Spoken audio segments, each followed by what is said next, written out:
ನಾವು ಜೀವನದಲ್ಲಿ ಎಷ್ಟೋ ಸಲ ಕೆಲವರಿಂದ ಮೋಸ ಹೋಗಿರಬಹುದು. ಆದರೆ ಅದಕ್ಕೆ ಕಾರಣ ಅವರ ಬುದ್ಧಿವಂತಿಕೆ ಅಲ್ಲ, ನಾವು ಅವರ ಮೇಲೆ ಇಟ್ಟಿರೋ ನಂಬಿಕೆ.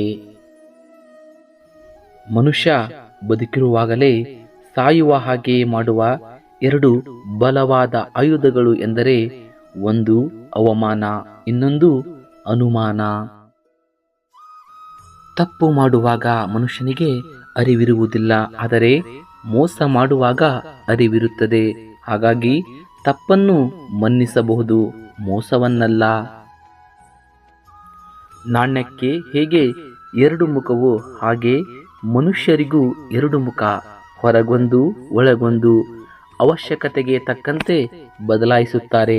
ಇದುವೇ ವಾಸ್ತವ ಸತ್ಯ. ನಂಬಿದ್ರೆ ಪ್ರಾಣ ಕೊಡ್ತೀನಿ ಅಂತಾರೆ. ಪ್ರಾಣ ಕೊಡುವ ಅವಶ್ಯಕತೆ ಇಲ್ಲ.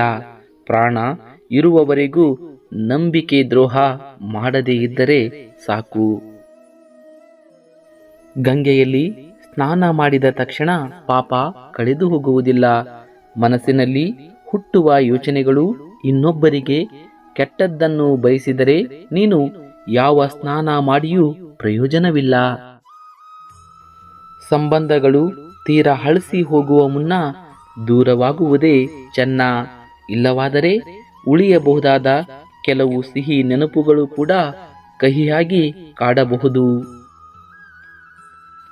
ನಿಮ್ಮ ಮನಸ್ಸಿಗೆ ನೋವು ಮಾಡುವ ವ್ಯಕ್ತಿಗಳಿಗೆ ನಿನ್ನ ಬೆಲೆ ತಿಳಿಯಬೇಕೆಂದರೆ ಮೊದಲು ನೀನು ಅವರನ್ನ ನಿರ್ಲಕ್ಷಿಸುವುದನ್ನು ಕಲಿ. ಇತರರು ಮೆಚ್ಚಲಿ ಎಂದು ನೀನು ಎಂದಿಗೂ ಬದುಕಬೇಡ, ಏಕೆಂದರೆ ಅವರ ಅಭಿಪ್ರಾಯಗಳು ಯಾವ ಸಂದರ್ಭದಲ್ಲಿ ಹೇಗೆ ಬೇಕಾದರೂ ಬದಲಾಗಬಹುದು.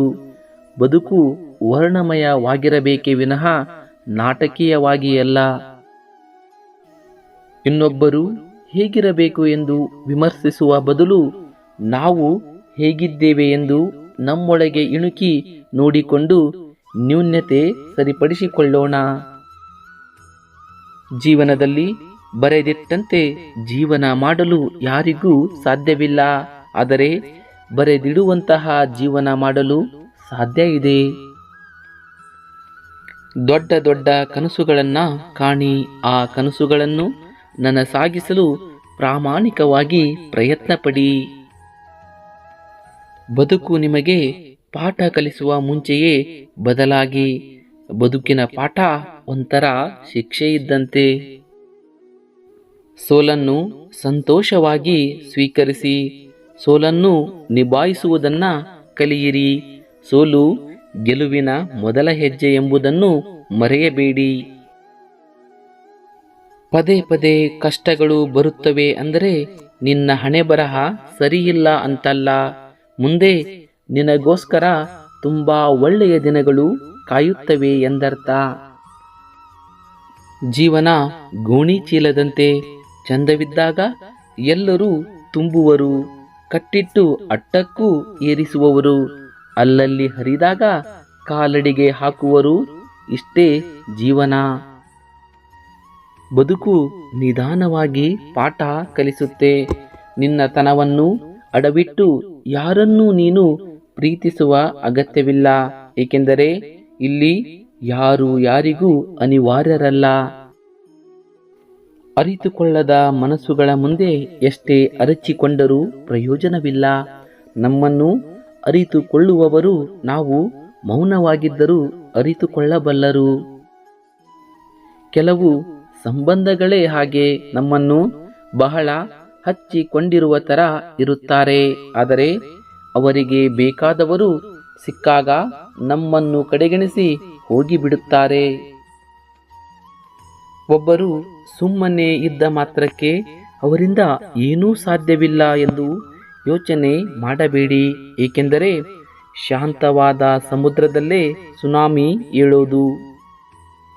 ಇನ್ನೊಬ್ಬರ ಜೀವನದಲ್ಲಿ ತಮಾಷೆಗೂ ಆಟ ಆಡೋಕೆ ಹೋಗಬೇಡಿ, ಏಕೆಂದರೆ ನಿಮ್ಮನ್ನು ಆಡಿಸಲು ಮೇಲೆ ಒಬ್ಬ ಇದ್ದಾನೆ ಅನ್ನೋದನ್ನ ಯಾವತ್ತೂ ಮರೆಯಬೇಡಿ. ಸಮಯ ನಂಬಿಕೆ ಮತ್ತು ಮರ್ಯಾದೆ ಎಂತಹ ಪಕ್ಷಿಗಳು ಎಂದರೆ ಒಮ್ಮೆ ಹಾರಿ ಹೋದರೆ ಎಂದೆಂದಿಗೂ ಹಿಂದಿರುಗಿ ಬರುವುದಿಲ್ಲ. ಹಾಗಾಗಿ ಇವುಗಳನ್ನು ಎಂದೂ ಕಳೆದುಕೊಳ್ಳಬೇಡಿ. ಕೋಪಿಸಿಕೊಳ್ಳುವ ಹೃದಯದಲ್ಲಿ ಪ್ರೀತಿಸುವ ಗುಣ ಇರುತ್ತೆ. ಆ ಹೃದಯವ ಅರ್ಥ ಮಾಡಿಕೊಂಡು ನೋಡು, ಕೊನೆಯವರೆಗೂ ನಿನ್ನ ಜೊತೆಯಾಗಿರುತ್ತೆ. ಓದಿನಿಂದ ಕಲಿತ ಪಾಠಗಳು ಮರೆತರೂ ಮರೆಯಬಹುದು. ಜೀವನದಲ್ಲಿ ಅನುಭವದಿಂದ ಕಲಿತ ಪಾಠಗಳು ಮರೆಯಲು ಸಾಧ್ಯವಿಲ್ಲ.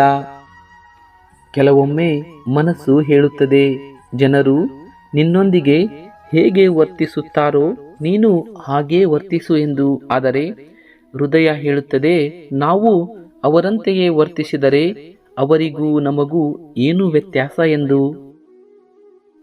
ಈ ಜಗತ್ತನ್ನು ಬರೀ ಕಣ್ಣಿನಿಂದ ನೋಡಿದರೆ ಎಲ್ಲರಲ್ಲೂ ದ್ವೇಷ ಕಾಣುತ್ತೆ.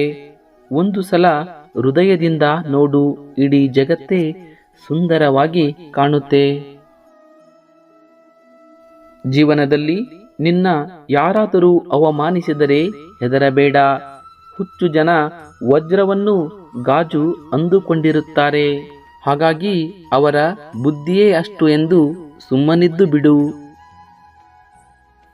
ಪ್ರತಿಯೊಬ್ಬರ ಹೃದಯದಲ್ಲೂ ಅಳಿಸಲಾಗದ ನೋವಿರುತ್ತೆ. ಆದರೂ ಬದುಕುತ್ತಾರೆ. ಯಾಕೆ ಗೊತ್ತಾ?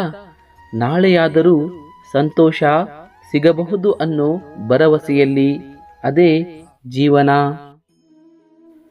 ಸಂತಸದ ಸಮಯದಲ್ಲಿ ಚಪ್ಪಾಳೆ ತಟ್ಟುವ 10 ಬೆರಳಿಗಿಂತ ದುಃಖದ ಸಮಯದಲ್ಲಿ ಕಣ್ಣೀರು ಒರೆಸುವ 1 ಬೆರಳು ಶ್ರೇಷ್ಠವಾದದ್ದು.